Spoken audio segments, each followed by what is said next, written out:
आज ओके। आपको समीना आपा एक अच्छी सी कहानी सुनाएंगी, ठीक है? अब मजा तो आएगा। आज आप लोग अपनी दादी नानी से कहानी सुनते हैं ना, जी। तो बस आज आप इनसे कहानी सुने। जी आपा। तो ये कहानी है एक लोमड़ी की। लोमड़ी मालूम है क्या होता, कौन सा जानवर? चालाक होती है लोमड़ी। चालाक भी होती है। और लोमड़ी और सारस। सारस क्या होता है भला?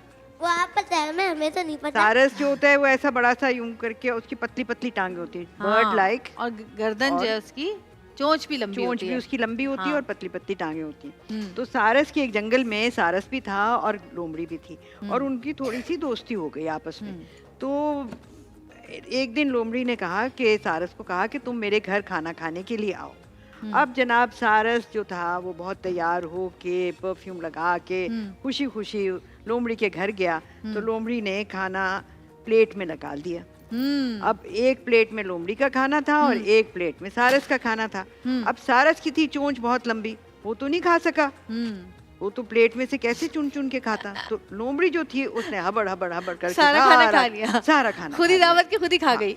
और सारस बेचारा जो था वो भूखा रह गया। भूखा रह गया, मगर उसने कुछ नहीं कहा। कुछ दिनों के बाद सारस ने कहा कि देखो तुमने मुझे खाने पर बुलाया था, अब तुम मेरे यहाँ खाना खाने के लिए आओ। तो लोमड़ी वहाँ गई सारस के यहाँ खाना खाने के लिए। तो सारस ने खाना जो था वो एक सुराही में डाल दिया था। सुराही की लंबी सी गर्दन होती है, फिर नीचे मोटा सा होता है, तो उसने सारा खाना उसमें डाल दिया था। क्योंकि सारस की लंबी चोंच है, वो तो उसके अंदर जाती और वो खाना निकाल लेता। अब लोमड़ी बेचारी हैरान परेशान देखती रही कि ये क्या होगा।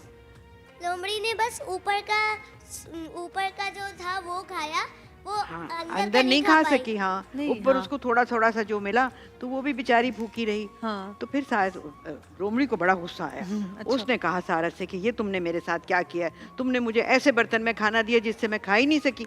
तो उसने कहा देखो तुमने भी मेरे साथ ऐसा किया था, तो ये हम दोनों ने जो भी किया ये अच्छी बात नहीं है। अपने मेहमानों का ख्याल रखना होता है, जिसको आप खाने पर बुलाते हैं उसको सही तरीके से खाना भी खिलाते हैं।